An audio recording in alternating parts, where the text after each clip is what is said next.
খবর ঢাকা কেন্দ্র থেকে রিলে করে শোনানো হলো। বাংলাদেশ বেতার সিলেট। এবারে শুনুন আমাদের স্থানীয় খবর।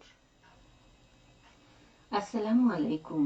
আজ বুধবার ৩রা বৈশাখ, ১৭ই শাওয়াল, ১৬ই এপ্রিল। বাংলাদেশ বেতার সিলেট সংবাদ পড়ছি চন্দ্রিকা বড়ুয়া মন্টি। ডোপ টেস্টের মাধ্যমে শাহজালাল বিজ্ঞান ও প্রযুক্তি বিশ্ববিদ্যালয়ে ২০২৪-২৫ সেশনের ভর্তি কার্যক্রম শুরু হয়েছে। গতকাল বিশ্ববিদ্যালয়ের নতুন সামাজিক বিজ্ঞান ভবনে এই ভর্তি কার্যক্রম শুরু হয়। এ বিষয়ে ভর্তি কমিটি জানিয়েছে, অনেক শিক্ষার্থীর রক্তের গ্রুপ জানা থাকে না, সেজন্য প্রথমে রক্তের গ্রুপ নির্ণয়ের পরীক্ষা ও ডোপ টেস্ট করা হচ্ছে। এই টেস্টে কোনো শিক্ষার্থী পজিটিভ হলে তাকে কাউন্সেলিং করা হবে। এবার ভর্তি কার্যক্রম পরিচালিত হচ্ছে স্বয়ংক্রিয় ওয়ান স্টপ সার্ভিস পদ্ধতিতে। ভর্তি কার্যক্রমে 7টি ধাপের মধ্যে রক্ত পরীক্ষা, ডোপ টেস্ট, স্বাক্ষর যাচাই, তথ্য যাচাই ও রেজিস্ট্রেশন, ভর্তি ফি প্রদান, চূড়ান্ত রেজিস্ট্রেশন যাচাই এবং হল সংযুক্তি সহ আবাসন আবেদন। প্রথম দিন এ ইউনিটে বিজ্ঞানে উত্তীর্ণ শিক্ষার্থীদের মধ্যে থেকে মেধাক্রমে 1 থেকে 500 জন পর্যন্ত ডাকা হয়েছে। আজ সকাল 9:30 থেকে বিকেল 5:30 পর্যন্ত চলবে এই ইউনিটের ভর্তি কার্যক্রম। এদিন 501 থেকে 955তম শিক্ষার্থীদের ডাকা হবে। একই দিনে স্থাপত্য বিভাগে 1 থেকে 30তম শিক্ষার্থীদের ডাকা হবে। আগামী 17 এপ্রিলের বি ইউনিটের বিজ্ঞান, মানবিক ও বাণিজ্য অনুষদ ভর্তি কার্যক্রম অনিবার্য কারণে পরিবর্তন করে 22 এপ্রিল পুনর্নির্ধারণ করা হয়েছে। এবার কোটা সহ 28টি বিভাগে আসন 1671টি।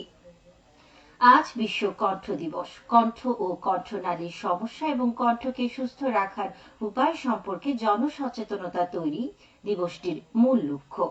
বিশ্বের অন্যান্য দেশের মতো বাংলাদেশেও আজ পালিত হচ্ছে। ব্রাজিলিয়ান ভয়েস কেয়ার পেশাদারদের দ্বারা 1999 সালে প্রথম শুরু হয়েছিল এই দিনটি উদযাপন। পরে এটি ব্রাজিলিয়ান ভয়েস ডে হিসেবে প্রতিষ্ঠিত হয়। পরবর্তীকালে 2002 সালে আমেরিকায় আনুষ্ঠানিকভাবে এটি বিশ্ব ভয়েস দিবস হিসেবে স্বীকৃত পায়। উল্লেখ করা যেতে পারে, দেশে 5 কোটির বেশি মানুষ কণ্ঠের নানা সমস্যায় ভুগছেন। এর মধ্যে সবচেয়ে বেশি আক্রান্ত হচ্ছেন স্বরভঙ্গে। এছাড়া দেশের ক্যান্সার আক্রান্তদের মধ্যে প্রায় 30 ভাগই নাক, কান ও গলার ক্যান্সারে আক্রান্ত। তাদের 1/3 শুধু গলার ক্যান্সারেই ভুগছেন। সাধারণ ডায়েরি বা জিডি করতে আর ঝামেলায় পড়তে হবে না সিলেট মহানগর এলাকার 6টি থানার বাসিন্দাদের। গতকাল থেকে ঘরে বসেই সব ধরনের জিডি করতে পারবেন তারা। তাদেরকে থানায় যেতে হবে না। আগে শুধু হারানো ও প্রাপ্তি বিষয়ে অনলাইনে জিডি করা যেত। পুলিশি সেবা সহজীকরণের অংশ হিসেবে সিলেট মহানগর ও চাঁদপুর জেলায় পাইলট প্রকল্প হিসেবে সব ধরনের অনলাইন জিডি সুবিধার উদ্যোগ নেওয়া হয়েছে। মহানগরীর 6টি থানায় প্রাথমিক পর্যায়ে অনলাইনে সব ধরনের জিডি সেবা চালুর কথা নিশ্চিত করেছেন মহানগর পুলিশ অতিরিক্ত উপকমিশনার মোহাম্মদ সাইফুল ইসলাম। এসএমপির 6টি থানা হচ্ছে কোতোয়ালি থানা, জালালাবাদ, এয়ারপোর্ট, শাহপরান, দক্ষিণ সুরমা ও মুগলাবাজার থানা। সিলেটের ওসমানী মেডিকেল কলেজ হাসপাতালে চালু করা হচ্ছে রোগীর স্বজনদের জন্য বিশেষ কার্ড। 150 টাকায় রোগীর সঙ্গে থাকা স্বজনরা এই কার্ড সংগ্রহ করতে পারবেন কাউন্টার থেকে। কার্ডটি ফেরত দিলে টাকা ফিরিয়ে দেয়া হবে বলে জানান কর্তৃপক্ষ। সিলেটের জকিগঞ্জে বাসের ধাক্কায় প্রাণ হারিয়েছেন একজন মোটরসাইকেল আরোহী। এই ঘটনায় গুরুতর আহত হয়েছেন একজন। গতকাল বিকেল 3টার দিকে জকিগঞ্জ সিলেট সড়কের থানা বাজার এলাকায় এই ঘটনা ঘটে। সিলেট থেকে ছেড়ে আসা একটি বাস বিপরীতমুখী মোটরসাইকেলকে ধাক্কা দিলে এই দুর্ঘটনা ঘটে। এবারে শুনুন কৃষি সংবাদ। বিনামূল্যে বীজ ও রাসায়নিক সার বিতরণ করা হয়েছে গতকাল সিলেটে। সদর উপজেলা অডিটোরিয়ামে আয়োজিত অনুষ্ঠানের 1059 জন কৃষককে 5 কেজি হারে বীজ, 20 কেজি হারে রাসায়নিক সার প্রদান করা হয়। উপজেলা প্রশাসন ও কৃষি সম্প্রসারণ অধিদপ্তর এর আয়োজন করে।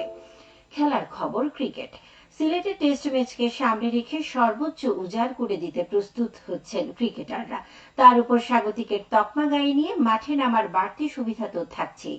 অনুশীলনের শুরুর দিকে 10 ক্রিকেটারের অংশগ্রহণের মাধ্যমে নিজেদের ঝালিয়ে নেয় টাইগাররা। গতকাল অনুশীলনে বেশ সিরিয়াস ছিলেন টাইগার ব্যাটাররা। এদিন নেটে নিজেদের ঝালিয়ে নিয়েছে মুশফিক, মিরাজ, লিটনরা।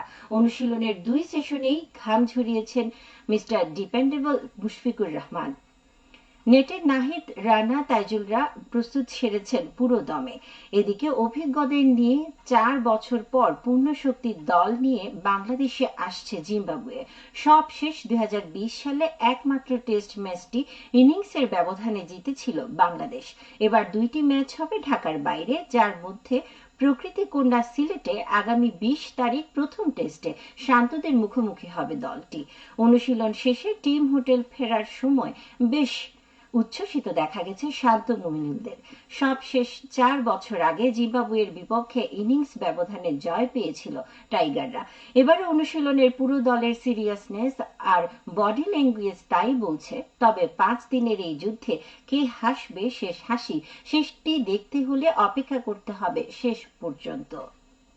সবশেষে আবহাওয়া।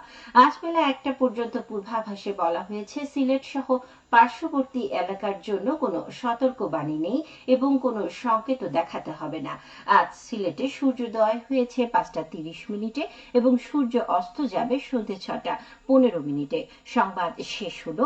পরবর্তী স্থানীয় সংবাদ প্রচারিত হবে দুপুর 1টা 5।